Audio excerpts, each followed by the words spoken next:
This is it, people. This is what you've been waiting for. This is Everyday Celebrity Podcast.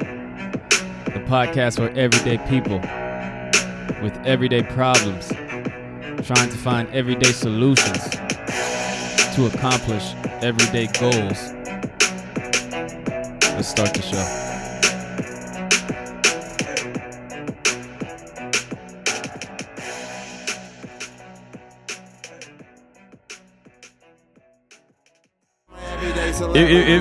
Welcome to another episode of Everyday Celebrity Podcast, number one podcast in Oakland, number one podcast in the Bay Area. And tonight we have a special guest that is long overdue. Known this brother for quite some time, playing hoop, old school cow runs, YMCA. YMCA? You don't remember you used to be up in the YMCA downtown? Yeah, Cal. I did. But I remember Cal. I remember Cal specifically. Wow. Because I used to always see you in there. Cal and YMCA was way before the RSF. Okay. For sure. Okay. Was you not up in the YMCA? I was. You was in the YMCA. And like we used to be in there like Tuesday, Saturday morning. Uh-huh. We was youngsters in, so that's why. Wait, nigga, let me introduce you. All right, so yeah, basketball. When we first met, I think it was a long time ago. I don't know the exact, but it was some years. And he has blossomed into one of the illest. What's the correct word for niggas who put parties and shit together or events together? Like whatever. One of the illest black curators in the Bay Area. And he's going to come and talk about his life and what regulars only means to him and the culture of Oakland. Welcome, Kev, to the show. How you doing, sir? What's up, man? Appreciate that. Keith Tavon Gregory. Salute. Everybody calls me Tiv. So, just you might hear Keith, you might hear Tiv, but Tiv is really the easiest off the tongue for everybody. Yeah, you got a lot of names. The niggas with a lot of names, they That's what it's just, you know what I'm saying? It all depends on how a motherfucker got to know me and what, you know what I'm saying, what they call me. But it's, man, I appreciate that. But I salute to showing love. Cheers to you. Cheers, man, yeah. for sure. So you are you originally from Oakland? Born and raised. Born at Alta Base Hospital. Raised in East Oakland, High Street to be exact. So I grew up on High Street in East Oakland. Okay. Maxwell Park. That's where, you know what I'm saying, went from Maxwell Park to Bret Hart, Fremont, spent some time out at Hayward High for a hot second, and then back to the town. You graduated from Hayward? So, no, I went to my senior year, I was at Fremont in Oakland. And then I was at Hayward High my freshman year. And a little bit of my sophomore year, then I was, independent studies, barely going to school. Was there a specific reason why there was so much movement? My mom got married, and her and her husband got a house out in Hayward, and I was growing up with my grandmother before that. So when she got married, they brought all the kids into the house, and we was living out there. So I did my high school, my first freshman year of high school out that way. How did you and stepdad get along? My stepdad was solid. We were cool. Okay. Me and our family was real rock solid. So no issues. He was just being a pops. Tell me to take the trash out or clean up and shit like that. It was regular. He was just regular. He was a solid dude. It wasn't it was solid. We had it was, I wasn't, you know what I'm saying? I still had my pops though. So it wasn't like, you know what I mean? Like my pops was in my life. So it wasn't like it wasn't no awkward situation or nothing like that. Growing up in Oakland, obviously Oakland has changed from back then to now. How was it growing up for you?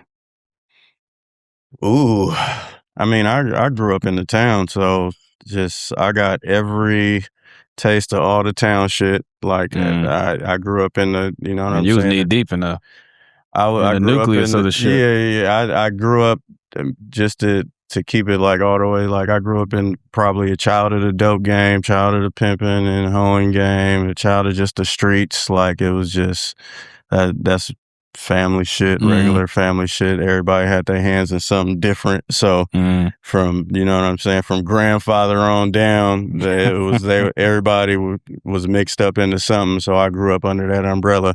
And then the women in my family, like my grandmother and stuff, she was like she was like real religious. So she kind of kept a household together, you know what I'm saying? So I kind of grew up under my grandmother's umbrella to shield it from a lot of the bullshit. But it's still like just a child of the streets. Like growing up, my childhood was cool, but I was kind of like free to roam because grew up with a bunch of cousins under my grandmother's house. She was working. She was a nurse, so she wasn't really controlling nothing or telling nobody what to do. She just gave us a safe space, and we all made it back to the house, basically.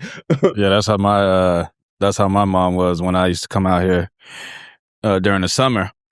She had to work, so we was all home, like doing whatever we wanted and shit. So right, yeah. So yeah, my grandmother was like, she'd cook a big ass meal damn near every day, and we eating, but she got to go to work, and you know what I'm saying. And I had an older sister, I had some aunts and uncles, you know what I'm saying. I always lived in a house with like 8 to 10 people damn near, you know what I'm saying? It was a big household. So you mentioned the like the dope game and pimping and shit, right? Now, like obviously a child shouldn't have to go through that and like see that type of stuff. Right. But do you think, well, give me like some pros, because everyone talks about the cons, right? The cons of the cons of like growing up in that environment. But what do you think are some pros to that? Like, does it shape you into be like a businessman, or like do you like niggas learn how to count money good at a young age? It's a mix of it, because you know what I'm saying, like part of my family might be in the dope, but part of my family might be in the hustle in some other type of way.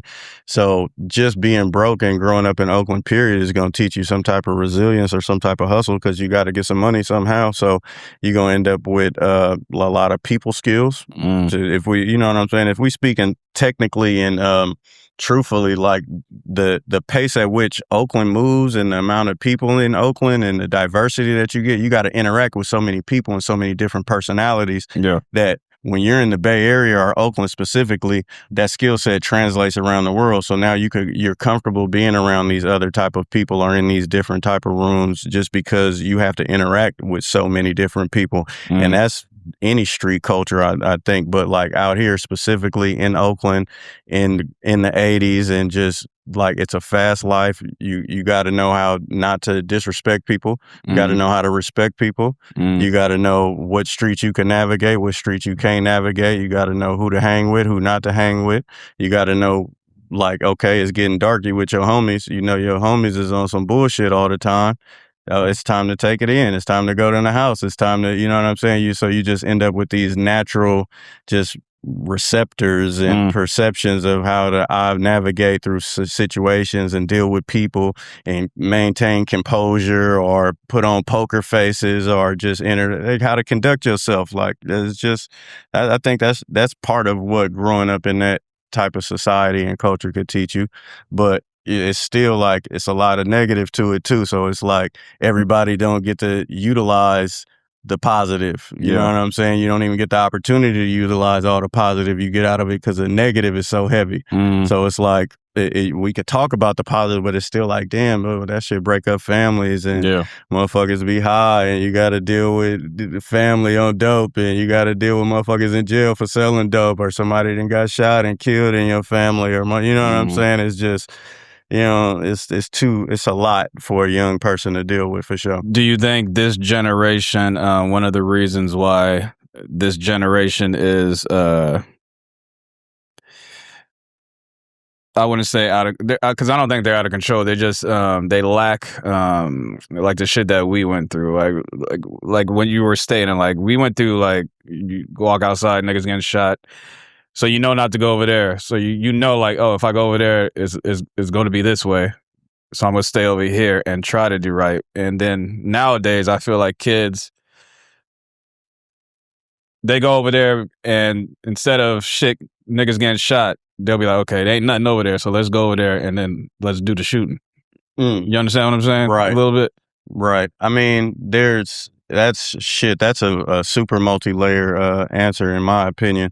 But what I will say is that it's a lack of having elder people in your life. So a lot of our dads, uncles, cousins that would be older either are in prison, dead, or suffer from poor health or poor mental health or addicted to some type of substance. So you lose elders to really drag the youth along, you know what I'm saying, and teach them something good or bad or indifferent, whatever, just to teach them some type of structure or some type of belief. That's one thing. And then, I mean, shit, you got education. We lacking education out here. Like schools are underfunded and fucked up. So they're not really developing your mental to the point where you know what I'm saying? You really know how to operate. But then also we got a proliferation in, weaponry and guns and access to guns. And so when you start talking about shooting, it's like, at the rate that a motherfucker, cause it ain't no revolvers no more. Motherfuckers not shooting no revolvers. They shooting heavy military grade shit. So you know what I'm saying? It's kind of like that's kind of like a new. So and the access that they got to it, that motherfuckers is 3D printing guns now. Motherfuckers is making them in their garage. It might be a motherfucker next door making hella guns for all we know. You know what I'm saying? And that's just kind of where we at right now with it. Like, I mean, they just caught. I don't know if you saw that on the news. They just like the FBI just raided a warehouse that had a shit ton of like machine guns, like some army type shit. I think it was in San Leandro or something. Right. Yeah, it was an undercover like mechanic building. And they just rocking. They raided, like the FBI was like watching these niggas for a long time and they raided it. But on the outside, it looks like you go there to get your car fixed. But these niggas had machine guns, all types of shit. So that's growing up in Oakland, bro. Like that's you know what I'm saying. That's what we dealing with now. It's different. It ain't really about selling dope no more or pimping and doing it. Like that's a thing, but that ain't the thing. So now what the kids growing up under is way more fast paced, way more. It's higher stakes to a degree, really. Like at a certain point, motherfuckers was hustling to get rich. Now they kind of just hustling to live and live to the next day because you in a shootout with somebody or somebody after you or you after somebody. Like that's the type of bullshit they on now. It ain't really even about no money because where's all the money at? Motherfuckers ain't even. I mean, motherfuckers getting to it, but everybody ain't getting to it like that. So what is it all about, really? What prevented you from going down that path of like crime and violence and all that shit? Bro, did you have a hoop?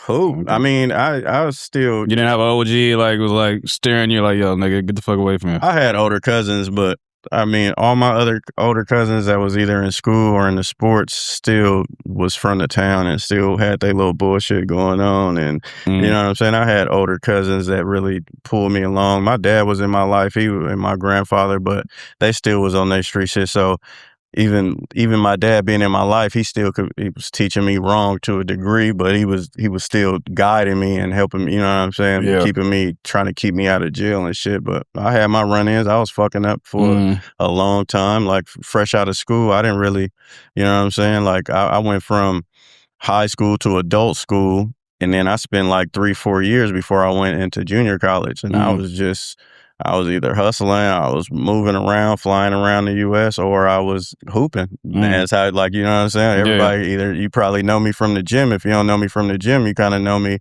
from just being from somewhere in the town or some family shit. Or now, like you said, the regulars only shit. That's like something that's a new iteration of what people getting to know me as and getting to know me to be involved with. So it's interesting to see that it's like, okay, now depending on where people meet me at in life, now it's like, oh, okay, this regulars only thing is like people be talking about it. Now I get introduced about it. You know what I'm saying? Yeah, I mean, we'll get in depth in the regulars only in a minute. So you say you went to junior college. What college did you go to? I went to Santa Rosa Junior College and then and Merritt. I split time between the two, but I was hooping up in Santa Rosa Junior College, and then I just came back to finish some coursework at Merritt later on before I transferred up into Berkeley, and that's what I remember being up in there. I ended up at Berkeley. What were you studying? In junior college, Dog, don't give me the line. I got 2 AAs in junior college. I damn near don't remember what the fuck them shits was about. That was just, you know what I'm saying? That was just a time in life. And then when I went into Berkeley, I was studying information technology up at Berkeley. I mean, nigga, you got into Berkeley. That's an accomplishment in itself. Appreciate that. It is. When you went to Berkeley, what years was this?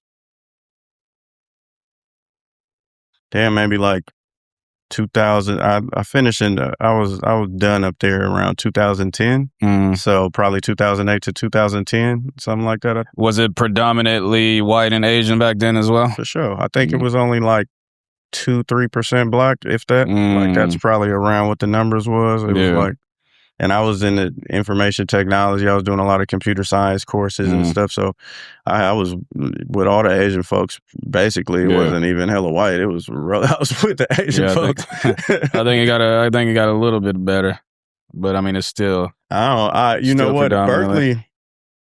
Man, if you want to talk about Berkeley, we could talk about Berkeley. I was one of the first class of people at Berkeley to get priced out, and it was a big topic. What you mean by that?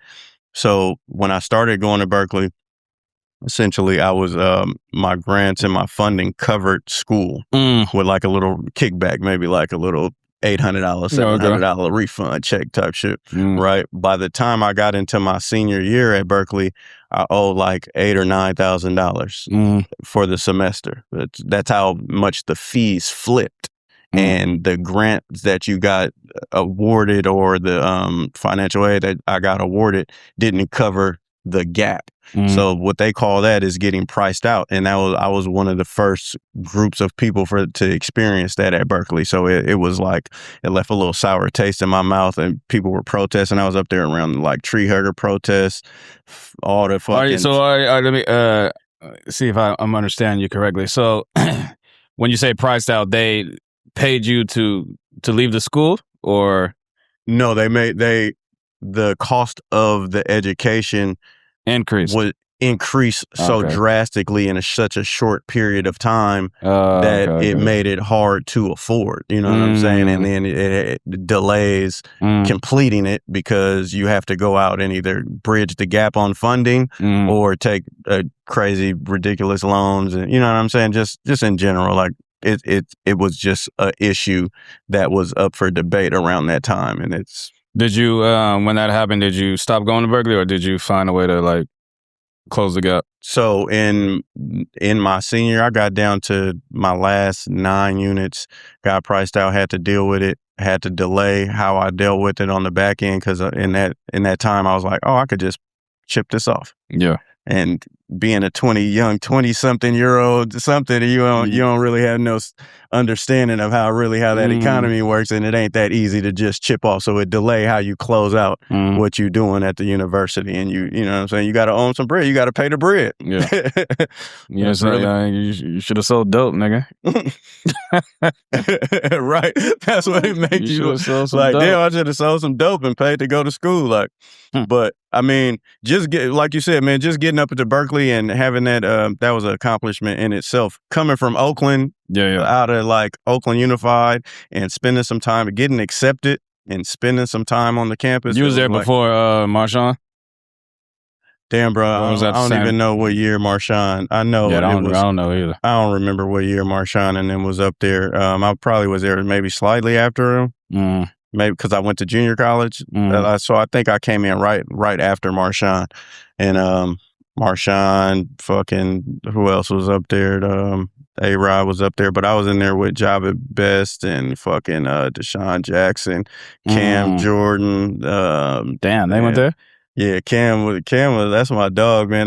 He a beast now. He Hall of Fame and straight from Berkeley to the Hall of Fame, though. He used to be hooping in the RSF all the time too. That's crazy. It's crazy. I'm like, damn, that shit tight. So that's just like the quality of the network of people that you know what I'm saying, that you get to tap in. Shout out to Jerome Randall randomly, because that's my dog too, and I love watching what he doing and shit like that. I was at school when Jerome was up there. Did you how did you enjoy your time at Berkeley? Hindsight. Okay. In hindsight. Because going to Berkeley, yes, it's great to say that, oh yeah, I went to Berkeley. Right. Number one, public school in the country. Say you graduated there, right? But there's nothing like being around your own people, right? Like if I had to choose Berkeley or Howard, you know what I'm saying, I would choose Howard University.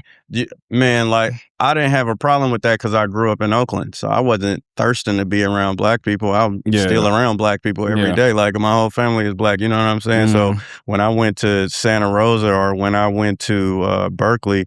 I was living at home going to Berkeley, so it ain't like, you know what I'm saying? I'm not like up there in the dorms. I'm like an older junior college transfer. So when I'm approaching the campus, I'm approaching it with a different mindset. I was up there to try to get some shit done. And you know what I'm saying? For a minute, I didn't know what I wanted to do. I just know like, damn, I'm going to Berkeley. Like that's cool. But in reality, like, what are you doing?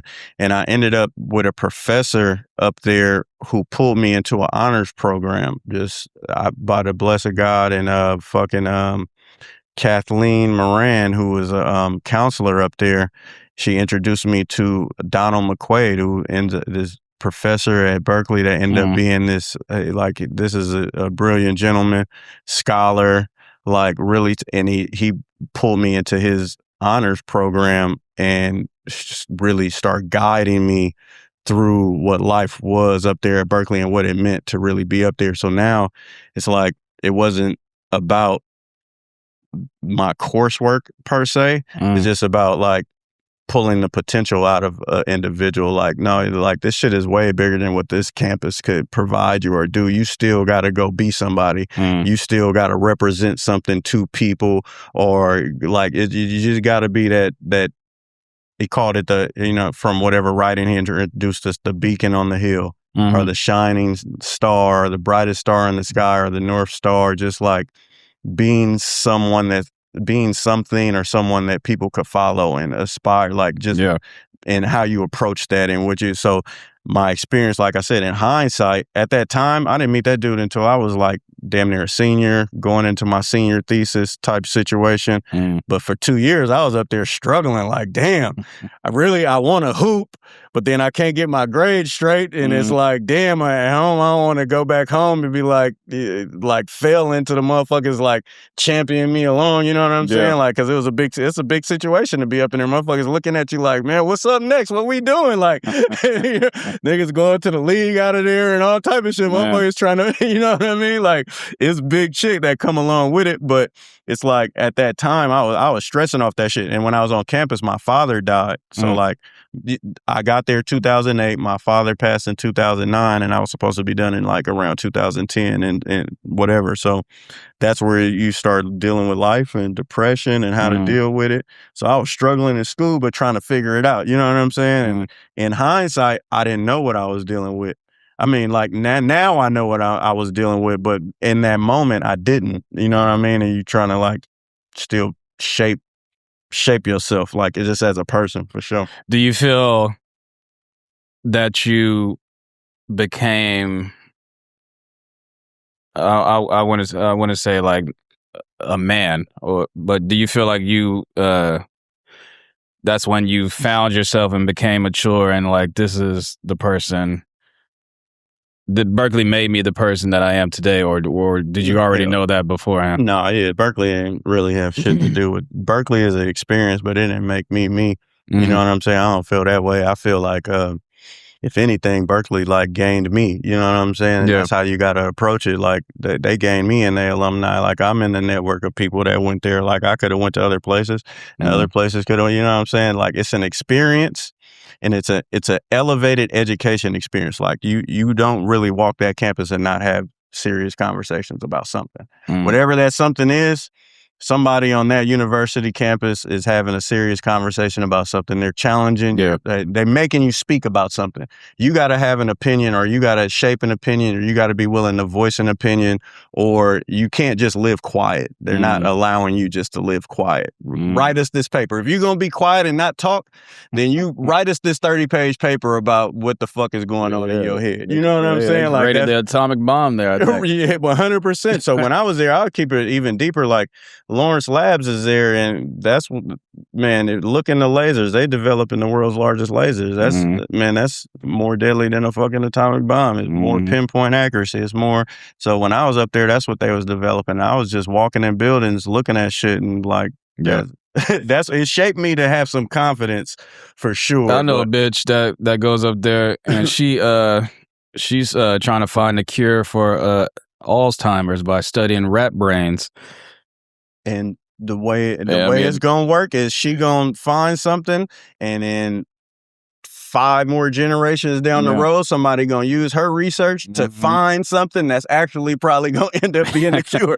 She showed me her work, and she slices these rat brains into these thin ass slices with this machine, and like puts them under a scope and all this other shit. I was like, damn. Shout out to her. See, she a freak too. That sounds like Berkeley. So when you finished Berkeley, where did your journey take you? Damn, what was I doing? When I finished Berkeley, you know what? I was working in a I want to say environmental consulting firm. I started my own like small consulting firm. Like I was doing some like tech shit, some web hosting, and like just consulting small businesses and nonprofits and shit, and like building out their like tech back end and tech stack and shit. So I was like, I felt like I was doing well for myself working and shit. You know, like I was I don't want to say I was like dabbling in the music and shit, but I was helping friends. All my homies that are doing music and shit, I was just helping them with their tech. Yeah, excuse me, my fault. I was just helping them like with their back end and their tech and shit. And it was kind of like, I was just picking up a bunch of hobby projects, still hooping, still like having hoop dreams, and still trying to be in the gym all the time. You know what I'm saying? Did you, I mean, you didn't try to like pursue like a career in hoop, right? You were No, hell no. I just love playing. Okay.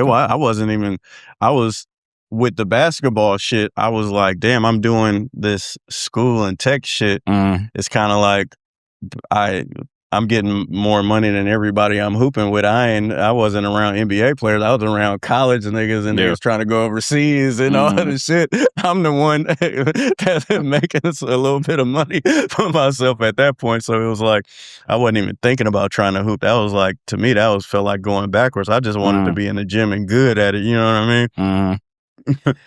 You obviously are business minded. Where did that mindset come from? My pops, for sure. My pops was a hustler. He was a hustler. He was always conducting business. Something is always worth something. You could always buy something over here, and somebody gonna buy it for this price over here. That's as simple as it. And then all my family, my brothers, you know what I'm saying? Like everybody was hustling around me. So it's like you always could turn something into some money. So he's the main person who instilled ownership to you? Nah, they wasn't talking about no ownership. They were just trying to get to the money. When we talk about ownership, my grandmothers like are active in my life and in my family's life, and both my grandmothers are like property owners, and like my grandmothers taught me about being an owner and what the value of owning something is. And like that's when I got into like land and real estate and owning a home and dealing with mortgages and the real business of America. You know what I'm saying? It's like, but going to school let me be educated enough to navigate it. But just the sense of ownership I got from my grandmothers, because they own their homes, they own their property. Yeah. My grandmother's dad owned like a super popular, famous fish spot out in North Richmond. So he was, my great grandfather was slanging fish out the fish market. My other grandfather was like a car salesman and had a car lot and was like hustling and doing all those things. So everybody was always getting to it around me. So, but when it came to like ownership, that came from the women in my life and them owning property, and then just knowing how flexible property and real estate could end up being when you leverage other, like just dealing with business, period. When you're grounded in real estate, dealing with like other businesses almost feels like it's like second nature. You know what I'm saying? Yeah. But they kind of go hand in hand. That's where the sense of ownership and shit come from. Yeah, it is impressive that you. I mean, I know a lot of niggas, but there's only a few of them that own houses. So it's always impressive when someone, and you're young too. It's like niggas ain't thinking about buying houses, but we should. That's what I'm saying. Nah, you got to. I mean, that's really where when you start talking about wealth and dealing with like different levels of like how you want to progress as a family or a person, or if you want to deal with generational conversation, that usually comes by product of real estate and ownership and how you pass it down and the vehicles you use to pass it down. That is one thing I did learn from being at Berkeley, is just be willing to read and like check all the fucking boxes and look through every fucking detail of what's in front of you. Don't just sign anything and get away from just signing over everything and just maintain some ownership. Don't sign shit. Read it first. Yeah. A lot of motherfuckers just don't read shit, really, at the root of it all. Regulars only. We talked about this in the beginning. Explain to the people who don't know what regulars only is. Okay, no, I gotta ask you first. What is your interpretation of regulars only? And then I'll give mine, but let me know your introduction to regulars only first. All right. Well, my introduction to regulars only. I think it was Ron. You know Ron. Shout out to Ron. He's a white nigga. My nigga out there golfing and shit. Yeah, he's so. I think my introduction to that was he brought me to your spot in the backyard, and it was a crazy story because he took me there I was dating someone at the time. Okay. And it was me, her, him, and a chick. So it was like four of us, right? And you didn't know you just was coming through. I was just coming through, right? So we get there. And I don't even think it was like a big party that night. It was just like some kickback shit, right? Yeah. You had the fireplace going, and people was out there, and then but fuck it. But so I'm in the backyard, right? And mind you, like I said, I went there with a chick that I was like fucking around with, and then I look over the fence. There was these two girls in like a hot tub, and they was like on me. They was like, yo, what's up, blah, blah, blah. So I go tell Ron, I'm like, yo, Ron, I'm about to sneak over here and fuck with these girls. Make sure, girl, it's cool. Like, don't make sure she, go over there and see me. And so I go over there. They like get in the hot tub. I'm like, nah, I can't. So I ended up fucking around with one of the chicks over there. And so that was my you was there on a lit night. That's if somebody was in a hot tub, that's a I don't even know. Do they still got that hot tub next door? Yeah, that's a rare occasion. That ain't fair. So you was there on the. I think they was Airbnb the spot or something. Yeah, exactly. It was these two girls, right? And it was bad too. And I was like, oh shit, this shit is crazy. So that's my introduction. So so I thought it was just like, oh, this nigga got a huge backyard. He just like throws these like parties and shit. So that's and then that's how I found out about it. I don't even think you named it Regulars Only back then at the time. It's been that was it kind of grew its own name. It got dubbed Regulars Only just naturally, organically. But okay, so Regulars Only it started off like as a backyard space, and the term got coined because we were just on some regular shit. The clubs and the concert scene, the truth of it is that shit was too expensive for everybody. Everybody don't want to go out and cash out and get taxed or treated like shit waiting in the line or none of that shit. Like the Bay Area ain't Hollywood. Like it don't work the same. You know what I'm saying? Or even in the city. Oakland is different than the city. Yeah, it's facts. The city is different than San Jose. You know what I'm saying? Like it's all these different vibes of how people like to just kick it. So Regulars Only really is just regular people only. It's just regular, like just keep it normal. Like when you came in, it wasn't, you probably didn't have to go through no line and no security, like extra situation to where it's like we just kicking it around normal motherfuckers where it's like regulars only. Like, okay, you could be, my partner said it best, like you could have an NBA Rookie of the Year and the Dauphin from around the corner in the same space. It could be the gamut of people that have come through from as far as celebrity or fame or wealth or whatever. It's so vast that it covers everybody just has come through to kick it or want to come through to kick it, and we not doing nothing extra. And that's what really ends up being so beautiful about it, and how it's grown to such a unique situation to where it's like nobody really trying to seek no extra bullshit out of this. It's like really just a safe space to where people could come just chill. We listening to music. The love is the music. You know what I'm saying? It started because the homies all do music. So they like, man, we ain't trying to go through the industry bullshit. Okay, we got this space. Let's just turn it up. Did you always like throw like little kickbacks and shit, or did you just start because you had the house and the space?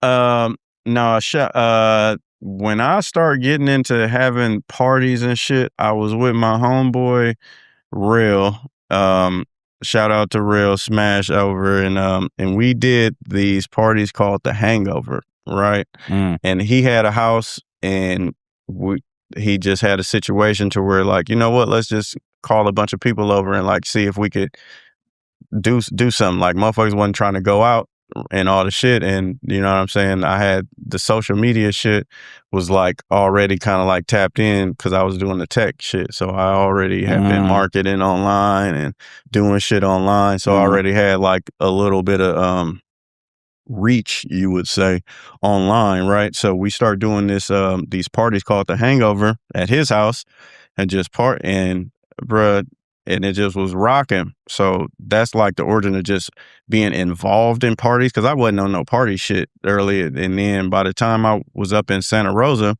that's college shit. So I'm hooping and I'm up in Santa Rosa. So of course I'm in all the parties and kicking with all the people. But then also my friends all do music. So they've always been doing concerts or at parties or in general. But I didn't really start like marketing or organizing my own shit until that situation. And then when we got the space, it was just like, oh man, we could kind of just, we don't got to go nowhere. Let's just have a situation in the backyard. Like that one of my homeboys that I went to school with like way back in the day, he's a director, right? So one of the early situations, it wasn't like the first party, but we had honor roll, so 108K and, you know, Trackademics and Tap 10. They shot a video in the backyard when we were already kind of like doing barbecues. My homeboy Taj, shout out to Taj. He also shot an early video in the backyard, and these were like on big situations, but they wasn't the original parties. That's just kind of how it kind of start getting like on, like they were recorded and on the scene, and you know what I'm saying? People weren't posting videos about it, so they kind of like put together these like really, they captured these moments in time that were like so unique to like how it looked like New Orleans or something like that. You know what I'm saying? Yeah. It's kind of like some country type, but when people come to Oakland, they realize how country we are. We like country adjacent. We in the city, but we like country city. You know what I'm saying? Like type shit. So it's like a lot of people start seeing that Oakland is really like everywhere else. And then people just got interested and just wanted to come kick it. When did you realize that, okay, this is growing, it's time to turn my hobby into a business?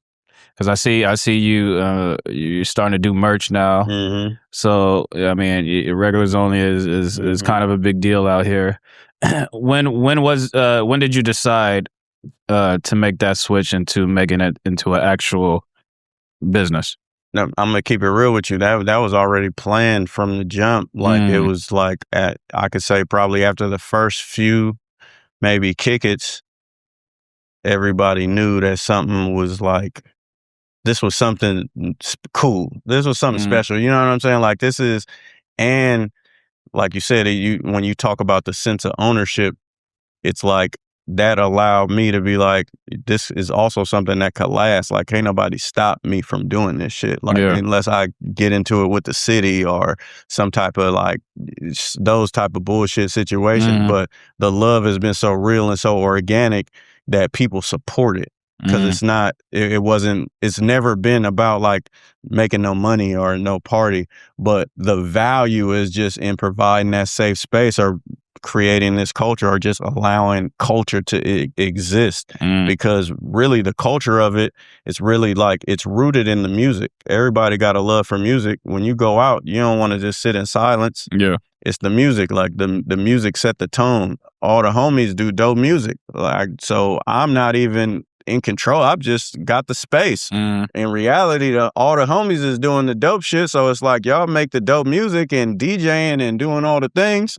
So now it's like, oh, okay, really, as long as we got this space, let's think bigger. And I always was thinking big, you know what I'm saying? So I always wanted to build out the business of it. So the business of the back end was kind of already like plotted out early, but we just never wanted to rush it. Like, it wanted to do it the right way, you know what I'm saying, and introduce it the right way and strategic.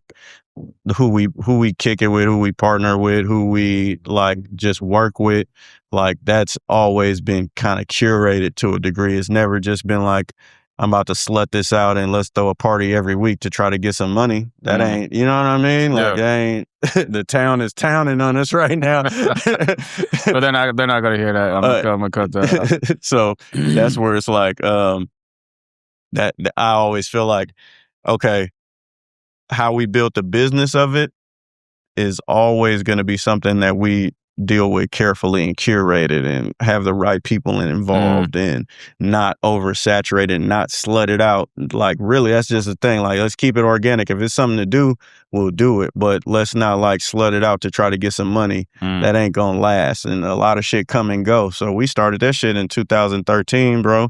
And that shit just 13 years strong at this point. You know what I mean? How many people are not affiliated, but I mean, are you the sole owner of Regulars Only? So I own the property in the space. Okay. But that ain't all of the business. You know what I mean? We have a lot of what's the number involved? I would say we're probably at like 6 to 8 people like legitimately involved in the business of Regulars Only and how we organize it and how we move and the decisions and the strategy behind it. So it's, and a lot of people also like have a sense of ownership in what we're building because it's the way we did it. It's so organic that they tied to it. You know what I mean? So it's like the way we get to push it forward is it's like, my best example is being from Oakland is we're moving like Hyro is moving. Those are our big brothers. So we're moving like Hieroglyphics is moving. You know what I'm saying? We got a legacy brand. We're building something long term. We're doing something iconic that's going to stand the test of time. And it's not about what everybody else doing. Motherfuckers don't look at Hyro like, oh, okay, y'all wasn't doing the big chart topping rap. Yeah. But if you see a Hyro logo, you know what the fuck they own. You know what I'm saying? You don't gotta listen to music. I got their own day.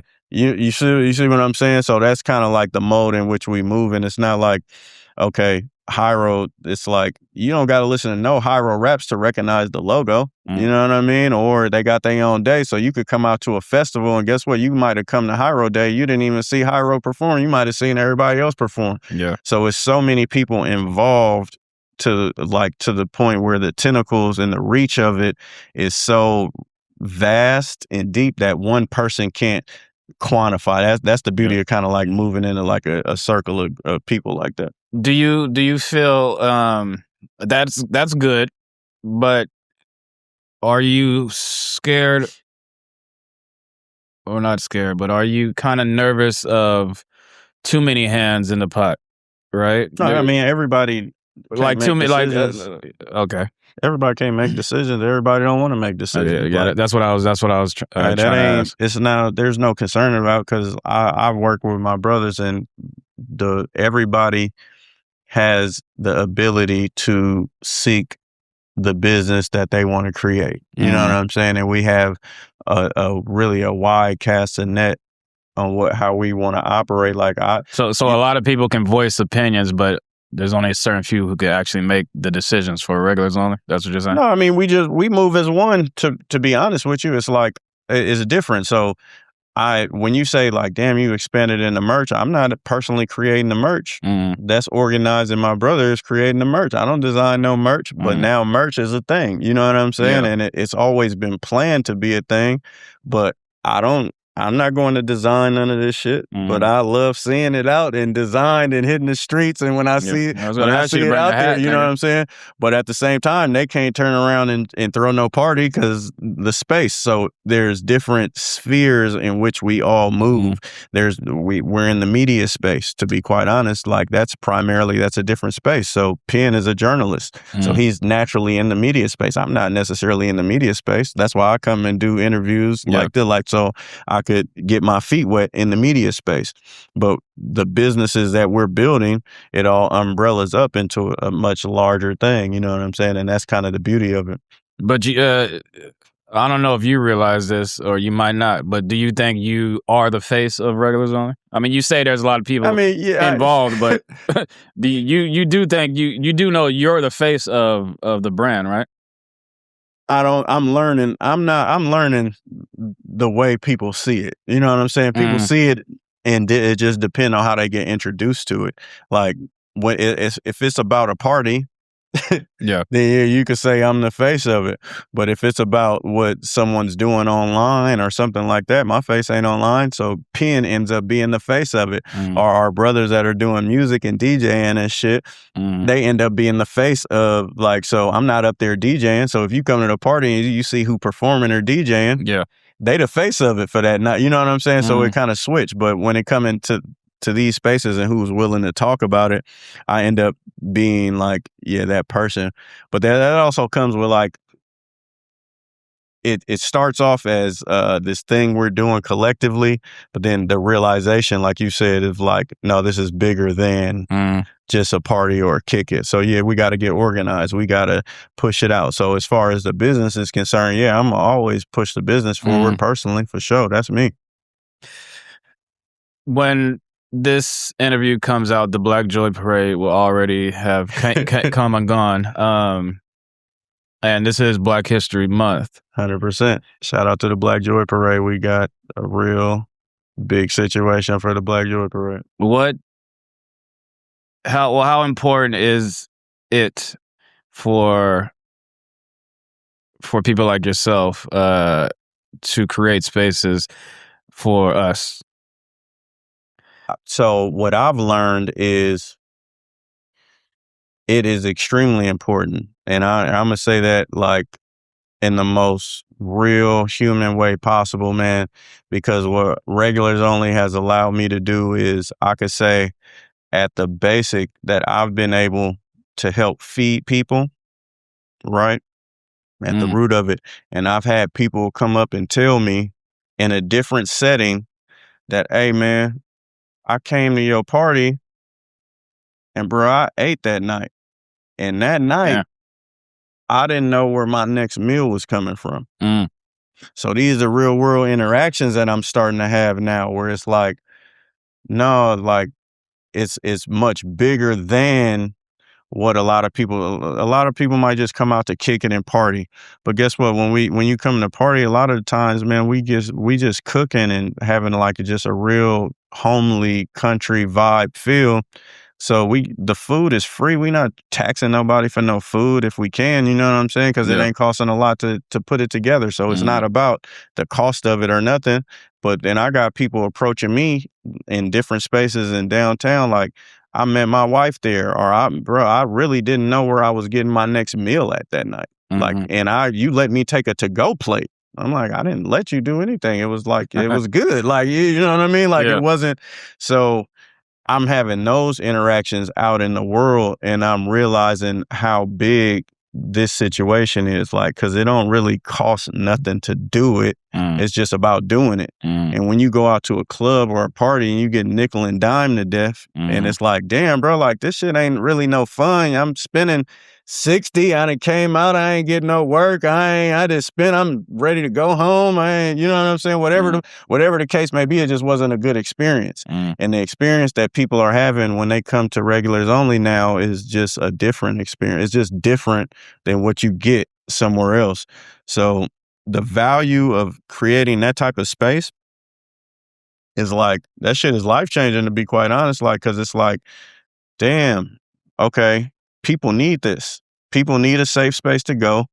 People need to have a good time just for mental health. Like, I need to kick it. I need to kick it. That's just what it is. Whatever I'm on, I just need to be able to go out and do me for that night and listen to some music, eat some food, smoke, drink, just shit. I just need to let it off. And having a safe space to be able to do that is like, that shit is major. And then having it represented on the levels that it's starting to get represented and replicated and all the things, like, man, that shit, I didn't know what it mean. You know what I'm saying? Yeah. Now I'm learning. 2 questions. Are you surprised how big it's grown? And the second question is, do you ever sit back and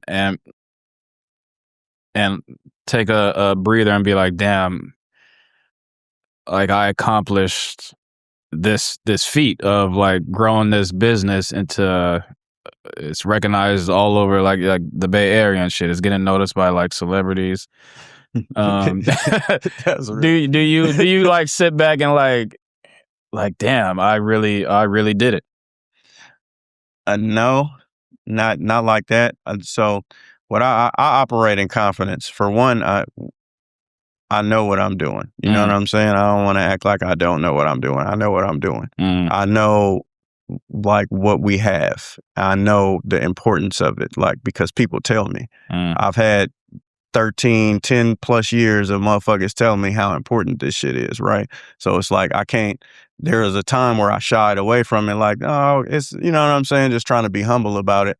But now it's not like about being humble, because now I got to speak the truth of it, because a lot of people want the information, you know what I'm saying, or like need to take the information so they could do with it what they need to do, because you can't replicating it ain't no issue. Well, it ain't that don't hurt nobody, you know what I'm saying, like, or teaching other people just to have a sense of home ownership and being able to do what the fuck you want to do in your own home, that don't harm nobody. Like, so really what you could do from a backyard and what I'm seeing be done from a backyard, and like the way I see Lil Russell go from the backyard to the Super Bowl, and you talk about shit like that need to be seen. You know what I'm saying? So now it's like my position to come out and say, okay, it's possible, but then you just gotta deal with all the other bullshit that come with it. And like, just being in the town is just a different animal. Like, Oakland is a different animal than everywhere else. Like, it's like the way people move, the way people operate. You got to be in tune with what's going on. You got to be in tune with the who. And like, you can't, if it was fake, it wouldn't have lasted so long. So just keeping it real and like just moving forward, being solid, like all that shit matters. So it's like, what I'm doing as far as growing the brand is extremely intentional. It's extremely curated, but not to the point where it's like underspoken. You know what I'm saying? Like, we're not trying to be underground per se, but also everybody don't need to come. Everybody don't need to know about it. Like, if you know about it, you know about it. Like, everybody is welcome. It's in the name. You know what I'm saying? But we don't got to advertise when and the where all the time, because then it's like, it creates those moments that it's like, nah, like, yeah, I kind of need to be there next time. Or like you said, like, as far as celebrity is concerned, a motherfucker might pop in and I don't even like saying motherfuckers' names, because I want them to come back and shit. But a motherfucker might pop in and you be like, oh shit, like, hold on, what the fuck are you doing here? Like, where you even come from? How you even find out about this? And a motherfucker just want to kick it in a organic environment. You know what I'm saying? That's where it's like. Didn't they film a movie there? Yes. A TV show or something? I mean, at this point, bro, we film TV shows, multiple like web series. We've been a production set on a lot of shit. We've had the production set recreated. We've been featured on HBO. We've been featured on a lot of videos. It's like the business of it, and like the just being in the business of culture is what I'm learning. You know what I'm saying? Like how do you turn culture into a business? And it's not always about the party. And a lot of people get caught up on the party, and like it's much bigger than that. It's like, how do you enter this intellectual property space, this ownership space, this social media space, YouTube? How do you get to the residuals? How do you build a very large media company? How do you go get angel investing and seed investment? How do you end up having some type of cap sheet? How do you end up having real investors to where you're growing a really large brand? Yeah, like you speaking shit that a lot of niggas don't know about. I mean, but business wise. But that's part of being in Silicon Valley, bro. I'm like, we in Oakland, like this Silicon Valley shit is real. Like, we not shying away from it. You got to get into it. And if you don't get into it, then what? And that's also part of like, Berkeley introduces you to that, but it ain't gonna introduce you to that. You know what I'm saying? You gotta want to be into that shit, and you gotta want to build those type of companies. Motherfuckers are building companies out here. It's motherfuckers that's building companies that ain't doing shit, but they building companies, really large companies. You know what I'm saying? So when we got an entity that's actually doing the real work and doing impactful shit, turning it into a really large company is a byproduct of like how you want to move from that. You know what I'm saying? And the logo and the branding and the representation on all those large media platforms, that's the business that we want to get into. Is that the end goal? Turning Regular Zoning into a huge corporation? I don't want to say, I wouldn't call it a huge corporation, but yeah, we're building a really large business. It's just, you can't shy away from it. It is what it is. You got to like, do you want to feed your kids or not? Like, you know, do you want to? And even if you don't want to like be huge and like known, I mean, I don't think you can control that, because if it gets if it gets like the consumer is the reason why Apple is what it is, right? Because if nobody wasn't obsessed with these products, it wouldn't be the number one company in the world. Right. So the consumers make every company the value of every company, right? So you can't control that. Even if you don't want, I don't want no one to come to this party, but if a lot of niggas find out that this party, your shit gonna be crowded, then you have no choice but to be like, okay, fuck it. Now this is a huge party. You understand? Right. And be honest, like, I didn't plan on having huge party. I didn't plan on throwing parties. It wasn't like, and I'm not even just talking about parties. Just no, like yeah, in general. Exactly. So that's where it's like the way in which it grew was so organic that it's like, we got to capture this. But we like, once we had the first one or two parties, it was like, nah, this shit is special. Okay, how do we frame this? How do we capture it? And the Regulars Only didn't come about because we sat down and tried to have some marketing meeting. That just came about because the motherfuckers just was talking about how it felt and what it was. You know what I'm saying? And it's like, okay, now, yeah, we got to build a large company. Yeah, we're building a large company. We're building a large brand. We're building a large entity because it is known for something. It does mean something. It represents something to a lot of people. And it ain't just about me. Like you said, I might be the face of it to a degree, but it ain't big because of my face. Like, motherfuckers don't know shit about me and fuck with Regulars Only. And they don't know who the fuck house it is or whose space it is. And that's why I like it. It's like, I like operating in that kind of like gray, anonymous type of area, because it's like, it's not about me. I'm not the only one doing it. I didn't invite you. It ain't no personal invites. Motherfuckers just end up coming through. Nigga, Michael... Mark Cuban is not the owner of the Dallas Mavericks anymore, but he is the face of that team. Michael Jordan owned 13%. I think what 13. Well, he was a major. He didn't own the Charlotte Bobcats or the Hornets. He didn't own them all by himself, but everyone thought that it was just his team. He just owned like a piece of it, right? But and he was the face of right. that. He was a majority owner, and he had partners. And but no one knew that. Everyone just thought that because everyone, when you talked about it, he's the first black owner of a sports team in the NBA, and everyone assumed like, this nigga owns the 100% of the team, but he didn't.